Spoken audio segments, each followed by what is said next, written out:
Full moon is always a spiritual booster, is always a emotional booster. Routine sicknesses को दूर करता है. Again you feel attachments with the family, with your missions, with your spiritual beliefs and even pleasures, humor. ये सब चीज़ें develop होने लगी. लापरवाह होकर, ख्वाहिश नफ्स के पीछे चलकर गैर ज़रूरी इक़दामात करना, गैर ज़रूरी अखराजात करना, गैर ज़रूरी मीटिंग्स करना आपको अवॉइड करना चाहिए.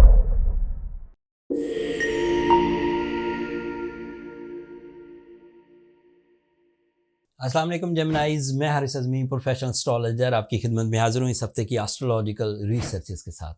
ये वीक जेमिनाइज के लिए काफ़ी मसरूफियत का वीक होने वाला है. 3 इवेंट्स हैं इन 7 दिनों में और उन तीनों वाक़यात के बहुत रीडेबल एंड बहुत वाज़े रिजल्ट्स आएंगे जेमिनाइज नेचर पर. एक तो 23 जनवरी को वीनस आपके लिए 8th एंगल पर आ जाएगा. This is a new behaviour of Venus. Venus आपके लिए काफ़ी इम्पॉर्टेंट प्लैनेट है. एक तो ये आपके लिए इमोशनल डेवलपमेंट्स की वजह बनता है, स्पेशली लव इमोशंस. दूसरा, ये आपकी आदतों को बहुत गहरा असर देता है पॉजिटिवली. दूसरा, ये आपकी लाइफ में आराम, आसाइश एंड अचीवमेंट्स लाता है. एंड मज़े की बात यह है कि वीनस अकेला आपके 8th एंगल पर नहीं है. विद द मरकरी आपका ruling planet and Mars the competition planet, 3 planet इस वक्त आपके 8th एंगल पर है. इन तीनों की परफॉर्मेंसेस आपको मसरूफ़ रखेगी.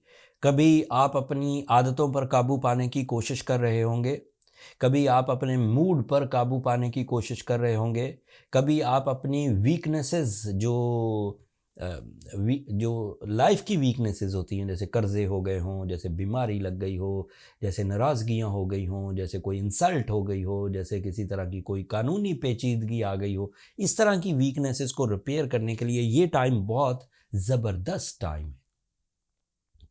फिर दूसरा इवेंट 25 ऑफ जनवरी को होगा. फुल मून आपके 3rd एंगल पर होगा जेमिनाइज. And full moon is always a spiritual booster, is always a emotional booster.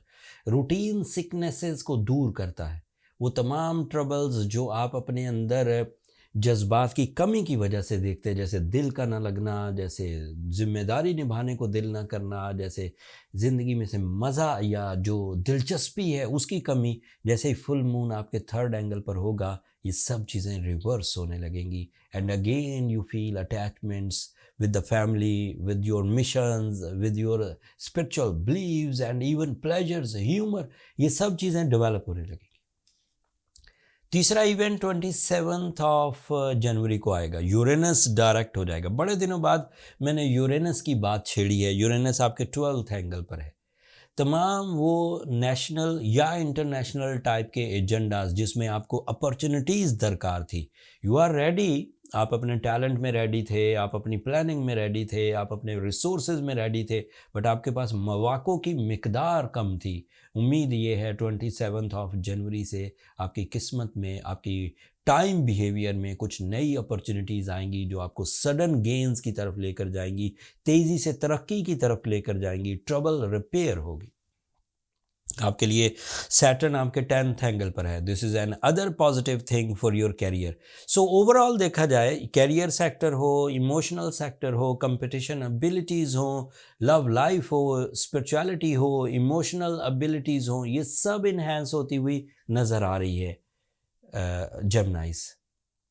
एक छोटी सी प्रॉब्लम है, आपकी आदतें, आपकी ऐसी आदतें जो किसी कानूनी मुकदमात में आपको उलझा सकें, ऐसी आदतें जो आपके लाइफ स्टाइल को डिक्रीज़ कर सकें, उन पर गहरी नज़र रखने की ज़रूरत है. आपके लिए जो प्लैनेट ऑफ जुपिटर है ये 12th एंगल पर है. And this is not a good position from the Jupiter. ऐसी सिचुएशन में आपको थोड़ा सा नज़्म ज़ब्त से काम लेना चाहिए. ऐसी सिचुएशन में आपको ज़रा अपनी माइंड प्रेजेंस पर काम करना चाहिए. लापरवाह होकर, ख्वाहिश नफ्स के पीछे चलकर गैर ज़रूरी इक़दामात करना, गैर ज़रूरी अखराजात करना, गैर ज़रूरी मीटिंग्स करना आपको अवॉइड करना चाहिए. अगर आप ज़्यादातर अपने ऊपर कंट्रोल रखते हुए अपनी तालीमी सरगर्मियों को जारी रखने में कामयाब हो गए, अपने आप पर कंट्रोल रखते हुए अपने प्रॉफिट्स गेन करने में कामयाब हो गए, अपने आप पर कंट्रोल रखते हुए अपने रिलेशंस को बिल्ट अप किया आपने, अपने आप पर कंट्रोल रखते हुए अपनी ज़िंदगी में आसाइश एंड सुख भर लिया, अपनी जिम्मेदारियां निभा ली, अपने कैरियर को अचीव कर लिया एंड इवन अपने आप को प्लेजेंट भी रख लिया. So you are a strong Gemini. There is no need for any type of remedies. But अगर फिर आप में ये कमियां महसूस हों, आपको सेंसिटिविटी फील हो, जल्दबाजी फील हो, गुस्सा फील हो, जिस्मानी कमज़ोरी महसूस हो, रिश्तों की कमज़ोरी महसूस हो, अपॉर्चुनिटीज़ की कमज़ोरी महसूस हो, तो आपको जो 2 रेमेडीज़ परफॉर्म करनी है वो बहुत उम्दा है. एक सूरह शम्स का 5 दफ़ा एक दिन में पढ़ना, दूसरा एमरल्ड यानी कि ज़मुरद स्टोन पहनना आपके लिए मुफीद रहेगा.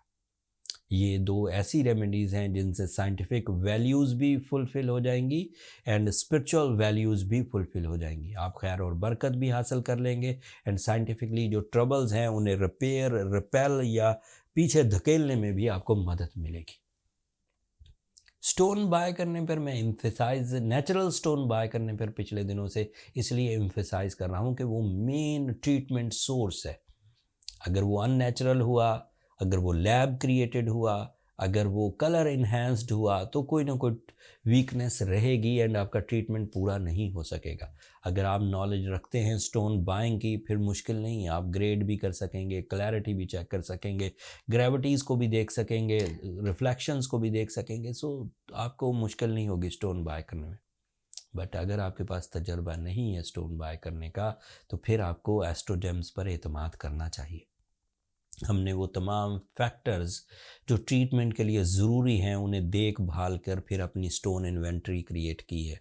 नीचे डिस्क्रिप्शन में लिंक है, बहुत रीज़नेबल एंड एक वसी रेंज है स्टोन्स की, आप वहाँ से बाय कर सकते हैं. एंड आखिरी बात, जब आपने स्टोन पहन लिया, जब आपने सूरह शम्स पढ़ ली, चीज़ें ठीक होने की तरफ चली गई, तो दैट मीन्स कि ये सिर्फ एक पीरियोडिक परफॉर्मेंस, एक पीरियोडिक डिफ़िकल्टी थी, रिजॉल्व हो गई. लेकिन अगर आपने स्टोन पहना, सूरह शम्स भी पढ़ी, ख़ुद को भी एहतियाती तदाबीर के साथ आगे लेकर चले और चीज़ें ठीक ना हो, तो then you need your personal calculation. इसका मतलब ये है कि फिर ये रेमेडी काम नहीं कर रही, ये इलाज काम नहीं कर रहा, इसके अलावा भी हमें कुछ करना होगा. एंड उसके लिए फिर बर्थ चार्ट कैलकुलेशन ही राइट मेथड है. उसके लिए नंबर नीचे चलते रहते हैं, आप उन पर रब्ता करके अपने लिए टाइम ले सकते हैं. 2024 का ये टाइम एक बेहतरीन सीज़न है फॉर द जेमिनी पीपल. तो अपनी वीकनेसेस की वजह से इस सीज़न को ज़ाया होने से बचाइए, इसका मोमेंटम ऑफ सक्सेसेस जनरेट करिए, अपनी कामयाबियों के लिए एक्स्ट्रा एफर्ट्स करिए, अपनी प्लानिंग्स पर नज़र सानी करिए. आप यकीन करें आप कामयाबी की तरफ माइल हो जाएंगे इंशाल्लाह. जब आप कामयाब हो रहे हों तो अल्लाह का भी शुक्र अदा करिए. अपनी दुआओं में मुझे और मेरी टीम को भी ज़रूर याद रखिएगा. आप लोगों की दुआएं न सिर्फ मेरे लिए इस दुनिया का बल्कि आखिरत का सबसे कीमती सरमाया है जेमिनीज़. एंड चैनल को भी ज़रूर सब्सक्राइब कर लीजिएगा. आप लोगों की सब्सक्रिप्शन हमारी हौसला अफजाई की वजह बनती है. अगले हफ्ते तक के लिए अब इजाज़त दीजिए. अल्लाह ने के बाद.